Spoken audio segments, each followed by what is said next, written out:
Right, ladies and gentlemen, we're going to move the pace a little bit along now. What we're going to have is a presentation of the Global Focus Programme report from the 6 scholars of 2016, and they're going to give you a few minutes, 3 or 4 minutes each, just on their reflections on the Global Focus Programme. When scholars are giving their final report, they're focused on the research findings and the output of that research. You don't really get much feedback on their Global Focus Programme out of that final report. So we introduced last year this element of our programme, and I think it just gives you an opportunity to capture some of the key messages and some of the key things that they did on their travel. So I'm going to introduce the 2016 scholars, and we'll start with Peter Farrell just on his reflections.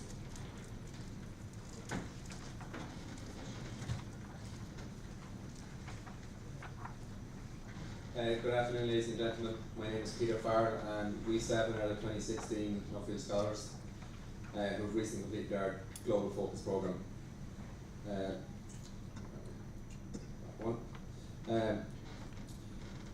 We're here to present a brief insight into our various travels and some of our key learnings and messages that we discovered along the way. I know not everyone here is an Nuffield Scholar or has done a GFP, so some people are wondering what the hell is a GFP and why we always keep talking about it. Trust me, we've been asked countless times by numerous people where we've been, what we've been doing, and we still struggle to explain it in a concise manner. So I want to briefly try and outline what a GFP is and why it's become so important for Irish Nuffield Scholars to partake in. So firstly, it may sound like a holiday and look like a holiday, but it certainly is not a holiday. And for 2017 scholars that are there, that's some gas you to keep telling everybody when you're off your 6.5 weeks. It is not a holiday. The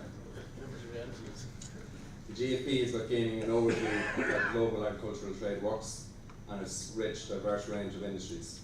And that is done by meeting innovative farmers, key industry leaders, and key government figures. A quick look at what's involved in a GFP. For us, you show up the airport with your passport, and that's it. But behind the scenes, there's organisation for 6.5 weeks travel, 120 flights for all of us, 4 continents, up to 18 different time zones, 24-hour transit times, and catching up and sleep wherever and whenever you can, and trying to fit in with locals wherever you can also. So why is the GFP so important? Firstly, it takes us out of our comfort zones and lands us in a melting pot of 8 to 10 diverse international scholars, equally strong-minded scholars who are not afraid to speak their minds, especially if they're Australian. You're introduced to inspirational people who are not willing to accept the status quo and push boundaries in their industry. You're forced to defend your industry and your agriculture and your country's agriculture. And I had, starting off with, similar to Brian Rush, starting off in my GFP, I was completely against CAP. Common agricultural policy was not something I supported or I saw it as a hindrance as a progressive dairy farmer. But trust me, by week 5, all Irish scholars will take joy in defending and supporting common agricultural policy and subsidies down the back of us with the rest of the Australian scholars and New Zealand scholars who cry and give out about it, and in truth are jealous of it. And that's something we picked up along the way. All the scholars who have travelled will see when you travel to rural Australia or rural America, and you see boarded up houses and no communities. That's where common agricultural policy plays its role. And it's not really until you start travelling that you really start to see that. So I just want to focus quick key messages that I picked up from my GFP. And here we have 2 images. One is of Fairlife milk. Now, anyone who's ever watched Father Ted knows that UHT milk is shite. and there's no demand for it. Fairlife have managed to make UHT milk into a retail brand that's selling at over double the price of standard milk, and is now seen as a niche product. And then we get to our own Kerrygold. And we see here where it's, you might be able to see on the screen, but it's trading at 43 cents an ounce, which is double the price of its normal competitor, which is Land O'Lakes, which is at 28, and 40% over and above organic milk, or organic butter. that's the value that Kerrygold has in America, and that's the value that they attribute to it. And despite it trading over 40% of organic milk, it is the number one imported butter brand into the US and the number 3 butter brand overall. So for me, these two products, Kerrygold, but especially UHT milk, how you can ever market that as a niche product, God knows, but they managed to do it. And that shows to me the value of differentiating ourselves on a world commodity market. So with that, I want to hand you over to Ray and his thoughts.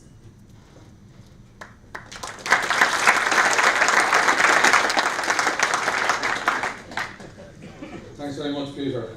Good afternoon, ladies and gentlemen. These are the group of people I was on my GFP with. These are the countries we visited: Singapore, India, Qatar, Turkey, France, and USA. These 8 people had the misfortune of putting up with me for 6 weeks, living on top of each other, travelling around in cars, jeeps, and every type of an automobile. I guess if you told me 3 or 4 years ago that I was going travelling the world with a turkey farmer from Canada, a scientist from the UK, a lady working in New Zealand Foreign Affairs, and then there was the Aussies, a bee farmer, a cropping farmer, a poultry farmer, and even an organic banana farmer. So it was from these people that I learned a great deal. They all had a great passion for agriculture, like I myself had, and we had great conversations as we went along our journey, and talking about each individual farm and place that we went to. I suppose one of the big things for me as part of my GFP was India, and just the sheer population, 1.3 billion people. How do you feed them? It just baffles me how the organisation of this country works. Everywhere I walked, every doorstep you went to, there was people. You just couldn't get away from them, they're everywhere. As you can see from this illustration or picture here, it's a market day in Delhi. It's just one of thousands of markets that are on across the city. And it looks like mayhem. It is mayhem, but it's organised mayhem. Everybody knew exactly what they were doing and what needed to be done. And it just amazed me how it worked so well. But looking from the outside, you'd say, how could it work? But it does. I spoke to one farmer there, which we translated from me, and he just put his hand on his chest and he said, I take great pride in being able to feed my own people. And that was something that really stuck to me, is that the pride that they had in their own food and being able to feed their own people. Key messages. I suppose one farmer that really, again, took words out of my mouth that day was this guy. He was farming. He started off with the average herd size in India is 2 to 3 cows. This guy had developed up to 20 cows and is now looking with the ambition to go up to 200 cows. He was using AI straws from all over the world. He was using different seed for his maize crops and his fodder from all over the world. Buying in second-hand machinery from Germany. He wanted to learn from us as much as we wanted to learn from him. He brought us in around his house and asked us all individual questions about his expansion plans. And he taught us about selling direct to his consumers. He was selling direct through vending machines. So for me, he was willing to adapt and to change what can happen into the future. So for me, it really took I suppose, an essence with me that willing to adapt to make change happen. That's what that farmer was about, and I think that's what Nuffield is about. Thank you very much.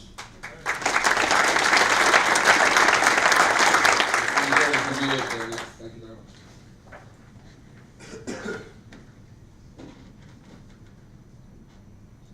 Good afternoon, my name is Maeve O'Keefe and I participated on the Africa GFP. So on my travels I quickly realised that there is a lot more to farming than just dairy and beef, as we visited a wide range of farms, both large scale and smallholder. I learned that one system does not fit all, and that expansion is not always the way forward. In places such as Kenya, small-scale farming is very much encouraged, with most food production coming from the small family farm, which could be a half an acre at the side of a road. Small-scale farming and larger cooperative farms can exist together, One farm visit was Kakuzi Limited. They farm 410 hectares and produce 82,000 tonnes of avocados a year. And of this, 70 to 75% is homegrown, and then they rely on external smallholders to produce the rest. On my travels I learned that we're really lucky here in Ireland. We don't need to employ people to guard our stock from predators such as lions, or we don't need to sleep with them at night, as they do in Kenya. They actually sleep in a little galvanised hut at night to watch their cattle. We don't have to live in fear of our own safety.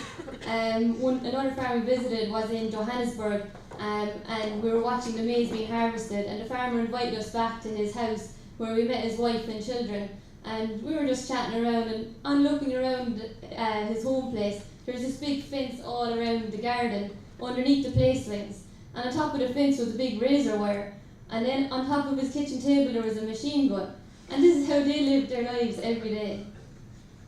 Another thing that just stuck out for me was nearly every country we visited was restricted by water. I know here in Ireland we have water in abundance. Sometimes we even complain that we have too much of it sometimes, but it's not always a bad thing when you see other countries being so restricted by it. And then the highlight for me was a 190 cow dairy farm in Kenya, where 14 people hand milked the cows in the field by hand. One of the 14 milkers alongside me called in a really low voice, Emma, and this cow that was grazing in between the other 190 cows just emerged over and stood to be milked. And this to me was mind-boggling. I always knew cows were smart and intelligent, but I didn't know that they could be called by their name. And Emma was hand-milked into the bucket, and then the bucket was brought over and it was weighed. And so Emma did 5 litres, it was written in a chart, and that milk was put back into a churn that was brought down to the yard by an ox and cart. To me, this kind of seemed like a very backward kind of system, but it goes back to, again, that one system does not fit all. These guys had actually put in a milking parlour, but being out in Kenya, you can't get parts and you can't get service, and they feel the need to employ their local labour, and with labour at €3 a day, I suppose it was a no-brainer. So they threw out their milking parlour. So this was a huge eye-opener for me, and it was fascinating to see that they actually have more dairy cows than what I'm milking at home. We milk 130, these guys milk 190. They do it in 2.5 hours, and we do ours in about 2 hours. So, I think just as a whole, the GFP has really opened up my eyes as to what goes on around the world. And I'd like to thank you for your time, and I now pass you on to John.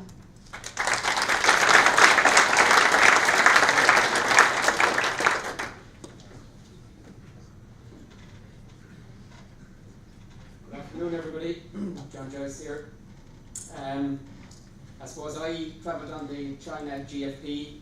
You can see the countries we've travelled to there, along with Peter, colleague, the Irish colleague was with me. So we travelled to Singapore, the Philippines, Hong Kong, China, Canada, and in the US we travelled to Colorado and Washington, and then on to the UK. I suppose what stood out for me was the attitude of the Chinese people rather than the country. Their can-do attitude is absolutely remarkable. And it's probably got to do with their work ethic. But if they want to build a building out in the car park there tomorrow, we'll just go and do it. We'll throw money at it, we'll throw people at it and workers, and their can-do attitude, as I say, is remarkable. And that's probably why they're so strong on the global stage at the moment. Again, going back to subsidies, we're not the only area of the world that use them. The Chinese government use a lot of price support and stockpile a lot of food for the country. But farming out there it needs to be mechanised. There's a lot of handwork still done, and you don't actually own any land in China. The government owns everything, and you farm. Everybody has got what they call a mu, which is only 1/15 of a hectare. So that's why there's so much people leaving the land there and travelling to the cities for work. And I suppose you could describe China as the factory of the world. There is manufacturing industries everywhere, and if you're on a plane, we took 4 flights in China, and if you're on a plane looking outside, when you just see factories back to back, they're just literally everywhere, that should say. But it's a hard country to get answers in. The more questions you ask, the more questions you need to ask. And in fairness, one thing that disappointed me about the Chinese was when they make decisions on a world stage, they tend to make them in their own interest. But we were told even China, in the Australian embassy in Beijing, that not to forget that the Chinese people take little for granted and aspire for great things. So another place that impressed me was Erie Rice Station in the Philippines, and it brought out the importance to me of why you need research institutes and places like that. And it is helping 100 million rice growers in that area of Asia and of Africa, helping them to grow rice more efficiently with knowledge, best practices, and reduce poverty in the rural people through increased production and less handwork in the fields. And one must remember that in the Philippines, I'll never look as an Irish farmer as small again, the average farm is 1 hectare. So that's why agriculture is so important to them, and the rice crop is so important to them as well. And for many, they see it in that part of the world as rice is life. So then we headed on to the US, and I suppose what stood out for me in the US was we said at the Colorado State University. There's a foothill of the Rocky Mountains in a town called Fort Collins. And there we were hosted by a government department called the NRSC. And what I liked about them is they came on board with the farmer brought them on board to solve solutions on their farms like water conservation and soil erosion. They were set up back in the 1930s after the Dust Bowl in America, and one of their interesting ideas, which I'd like to bring to my own farm, was how to unlock your farm's potential. And I think everybody could look at their own farm and see more potential in it, and it mightn't be just in the sectors you're actually working in, and that's what they were trying to help the people of that area. And I think it would be a fantastic thing to do, to look in Irish agriculture, to look into the potential of what's there outside of the area, and if we could bring up the other 3 or 4 weaker sectors along with the elite dairying, and then we would have a super agricultural industry. So then I suppose just the scale blew me away in some of the places, the size of some of the machinery in Canada, and huge sheep fattening unit in Colorado, and I never saw as many calf butchers in one farm as we did in a dairy farm in Colorado as well, actually, or I could say. And the most inspirational person I met on the trip was actually a sheep farmer from Ontario called John Steele. And why he stood out for me, he absolutely used everything on his farm to his advantage. He was forward selling breeding stock. He had everything he could use. He was visiting farms, neighbouring farms, trying to get land that they weren't interested at a low cost, and he just used everything to his advantage on his farm. And I just thought he was, for the short time we met him, he was a very interesting person. Thanks very much, and I hand over to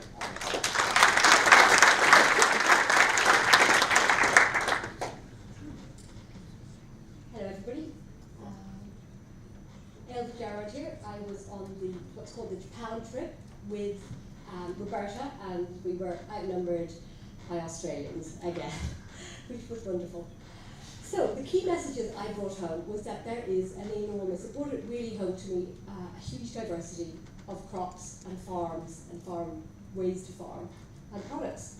So we run farms with a scale from half a hectare to 32,000 hectares, and I bet that makes all the farmers in this room feel a bit small now.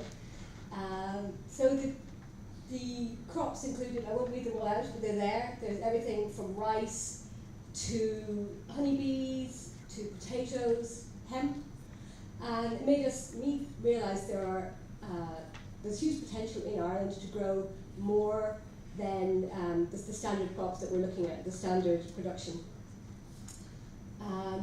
This is a banana plant grown in Israel, which is way beyond the climactic range for bananas. This shows you what the Israelis can do. This is Irish tuna in Tokyo, the biggest fish market in the world. And this is a pineapple harvesting plant on a 32,000 hectare farm in Indonesia with 6,000 employees picking pineapples. Just to give you an idea of scale. Okay, key learnings.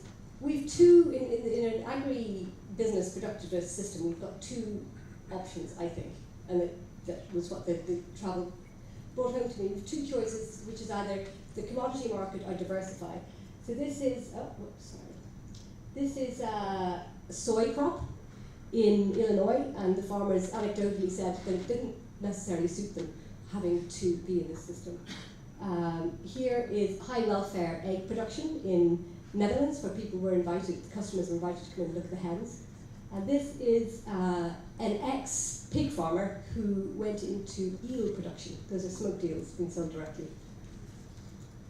And the most inspirational person I met, there were many, but I'm picking one. The gentleman started a company called Coppard Press, and he made a very explicit link between food and health, which I think we need to, it really struck me that as farmers we need to talk more about the kind of food we're producing, the kind of system we're producing it in, and how that improves health rather than goes against it. And that's one of his lovely quests. And the highlight was meeting these wonderful students in Chicago. They have this high school for agricultural sciences. And these two remarkable teenagers showed us around, and I think it helped solve possibly one of the biggest problems in farming in the world, which is the aging population. So if you can grab students aged 15 and 16, teach them about agricultural sciences, and it's everything from farming to sort of catering, then you've got a new generation coming up before they get distracted by other kinds of courses. And of course, the Nuffield Scholars were amazingly inspirational meetings. There's some of us in Washington having access to so many brilliant brains. It was absolutely super. Thank you very much.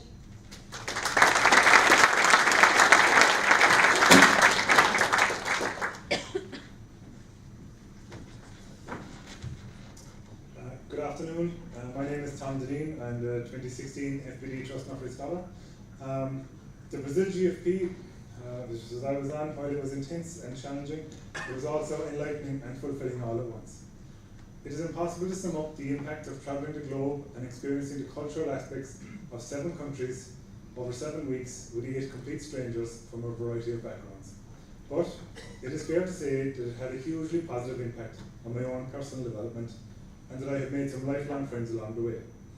The highlight for me was the people we met, farmers and business people who gave their time to talk to us, to share their perspective, philosophy, and their deep passion for their business.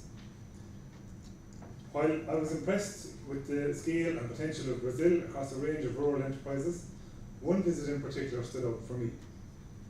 In the state of Rio Grande do Sul, we met up with Rogério Pacheco, I think his name, who runs an impressive 1,000-hectare tillage farm where cutting-edge technology was harnessed at every opportunity. In this particular corner of Brazil, the quality of the soil was poor, which was a legacy of deforestation. However, when we got out to one of his fields is when we saw his real passion, his soil.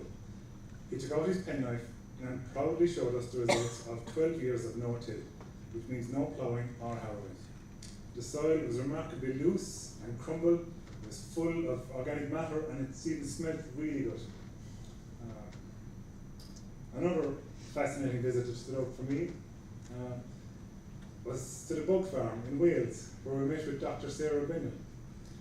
She returned home to Wales after living the high life in London for a number of years, bought her grandparents' farm, and set about turning it into a visitor and research centre, focused on bugs, spiders, locusts, and other creepy crawlies. Dr. Sarah spoke at length about dung beetles and the harm being caused by widespread use of phytomethods. Thankfully, the bugs were behind sheets of glass while we peered in at their busy lives, and while the protein-rich snacks that served for lunch in the Bug Cafe may not have been to everyone's taste, Dr. Sarah's passion for research and business was infectious.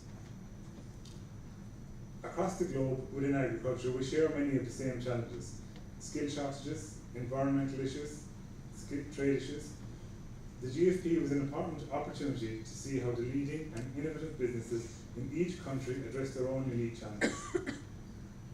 In a nutshell, the Brazil GFP experience for me was an opportunity to stand back from my day-to-day occupation as a dairy farmer, to broaden my horizons, to learn and to network. Before I finish, I would just like to thank my sponsors, FBD Trust, and I'd also like to thank the Farmers Journal, who published my GFP blog on their website. And now I'm going to hand you over to Roberta.